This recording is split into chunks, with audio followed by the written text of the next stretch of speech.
What's going on, guys? I've been getting a lot of questions ever since I announced that I'm doing a 90-day fat loss challenge, this Just Another Muggle fat loss challenge, about how I plan on gaining strength while I'm losing fat. And actually, someone just tweeted at me, they said, I thought your goal was to deadlift 405, so how can your goal be to deadlift 405 and lose fat at the same time?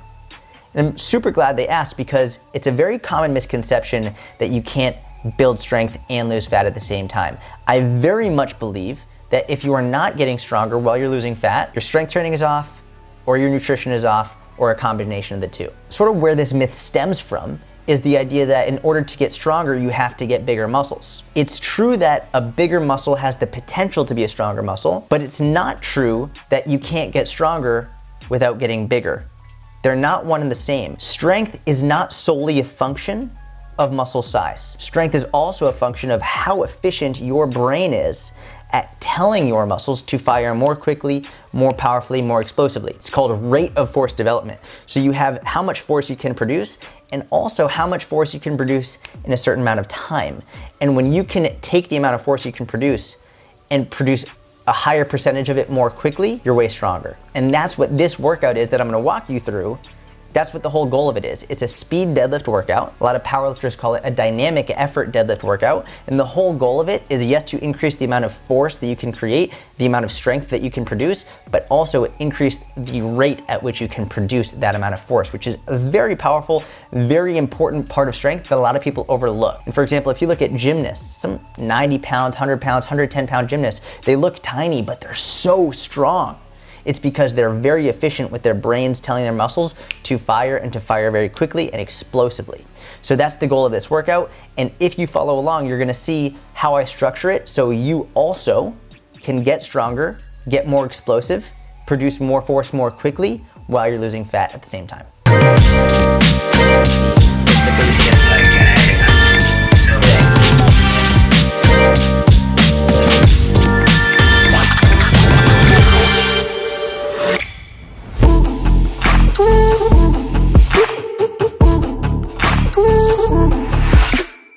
All right, so this first exercise, it's called a banded broad jump.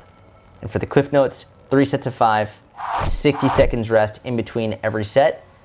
Do not go faster than that. I really want you to treat every jump like essentially a heavy deadlift. Treat every jump like you're trying to lift a lot of weight. Treat every jump like you're using perfect technique, you're not rushing it. This isn't cardio. Way too many people, I see it in the CrossFit community a lot. They treat their jumps like they're doing cardio. They do 10, 20, 30, 50, 60 repetitions. They're exhausted when they're doing it. This is not to exhaustion. This is for explosive speed, strength, and power, okay?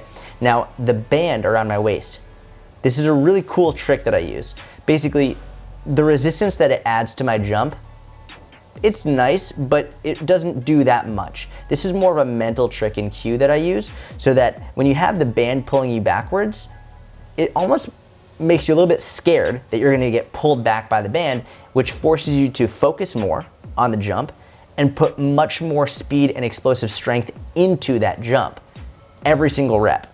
And I like that because when you focus more on the quality of every rep, when you transfer to your deadlift, you're gonna get a lot more benefit. And that's what this exercise is for. This exercise is specifically to get more explosive speed and strength and power in my deadlift. And you'll notice that from the side view, my hips fully extend forward on every single jump. Exactly like when you deadlift. You're not completing the deadlift if your hips aren't extending forward. And so when you jump here, fully extend your hips forward as quickly and explosively as possible so you get the best transfer into your deadlift.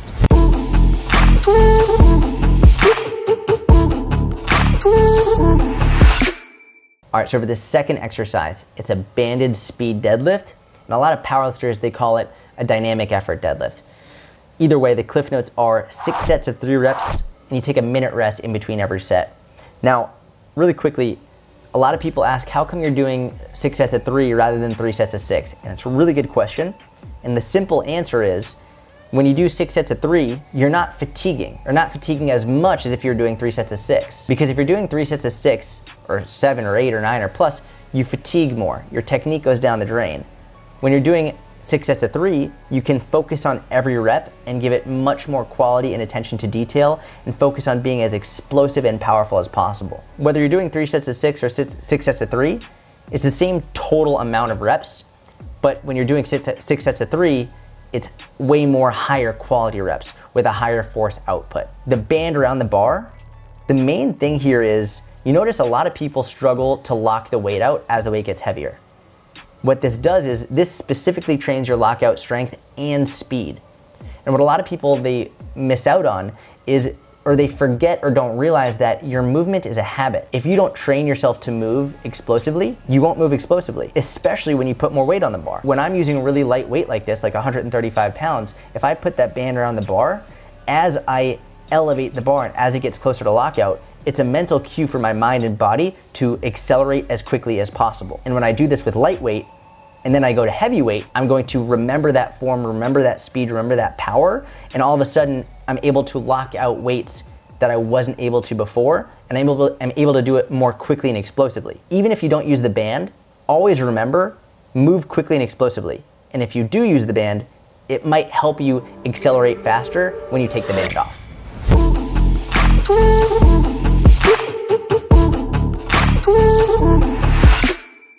All right, so for the next 2 exercises, I supersetted a single leg RDL with a body saw. Body saws are a really good ab exercise. I'm gonna explain it in a second. First, for the single leg RDL, it is very specific to the deadlift. Essentially, a single leg RDL is a single leg Romanian deadlift. Strengthens your hamstrings, strengthens your glutes, and strengthens your core. Everything you need for the deadlift. So very specific strength for that. Now, 3 sets of 8 per leg. What I did was I loaded each hand with a kettlebell. Doesn't matter if you use the kettlebells or dumbbells or a barbell, weight is weight. Just put some fucking load in your hands, put some weight in your hands and lift. It's good enough. Don't overcomplicate it. If I wanted more core stability, I would have only loaded one hand. So if my left leg was on the ground, I would have put a weight in my right hand, would have got a little bit more core activation, but I wanted to focus on a little bit more strength. So I loaded both of my hands up so I could put more total weight on my body. Neither one is right or wrong, neither is better or worse. I just wanted more strength for this workout, so that's what I did. Now for the body saw, really, really tough. It looks way easier than it is. It's essentially a plank, but dynamic.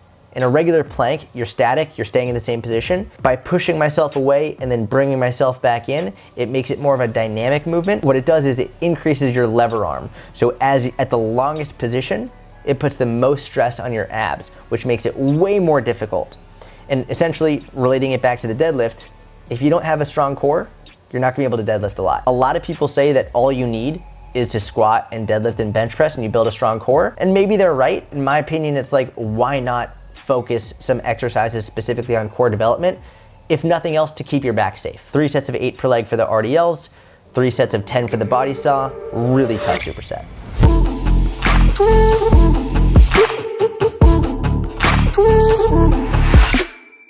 All right, so these next 2 exercises, they're seriously hard, so don't take them lightly. The first one is a double rack close stance squat. I did it for sets of 12, and I supersetted it with a reverse crunch for sets of 8. It was 3 total sets of each exercise. Now, for the double rack close stance squat, it's essentially you just hold 2 kettlebells up against your chest in what's called the rack position.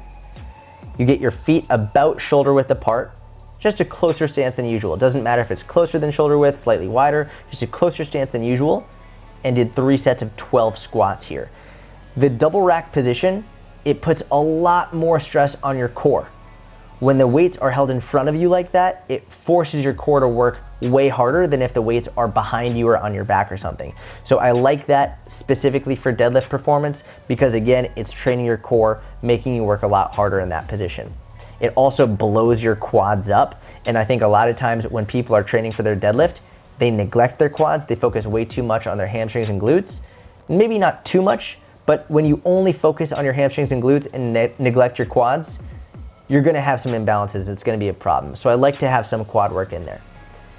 As for the reverse crunch, this is without question within my top 3 favorite ab exercises, not just for deadlift strength, but for all strength, for full body strength.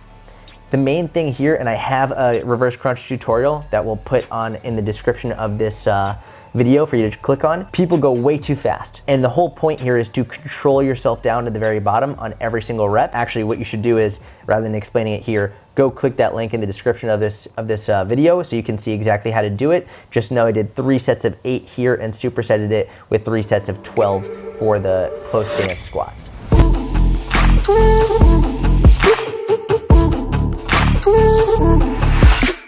All right, so here's the grand finale of this workout. It is a band-resisted kettlebell swing, a very advanced movement. I do not recommend most people do this. If you haven't done kettlebell swings before, just start out with a regular kettlebell swing. Do not try it versus the band resistance.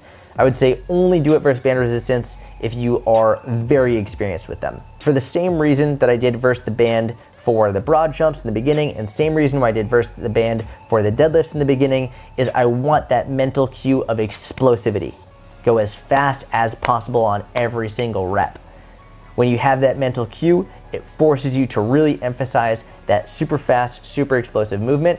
And a lot of people, if you go watch my world record deadlifts, if you go watch my deadlifts on YouTube for when I was lifting 485, 530 pounds, you'll see super fast. And people ask, how come they're so fast? Why do you move so fast? How do you get so fast? It's through repetitions exactly like this.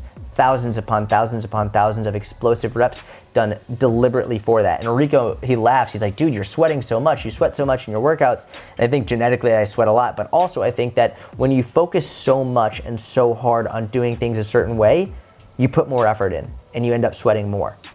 So you'll see here, I did these for 3 sets of 20 reps. I rested about a minute in between every set. Glutes were on fire, hamstrings on fire, grip strength on fire, everything done here specifically for my powerful explosive deadlift. 3 sets of 20, it is no joke. I will say, you don't have to go up to 20 reps. If you can do 12 reps and that's it and keep good form, then only do 12 reps. If you can do 15, do 15. 20 is as high as I would go because any more than that, technique starts to break down, just not worth the risk. So 3 sets of 20, burn your glutes up, burn your hamstrings up, make sure your grip strength is working.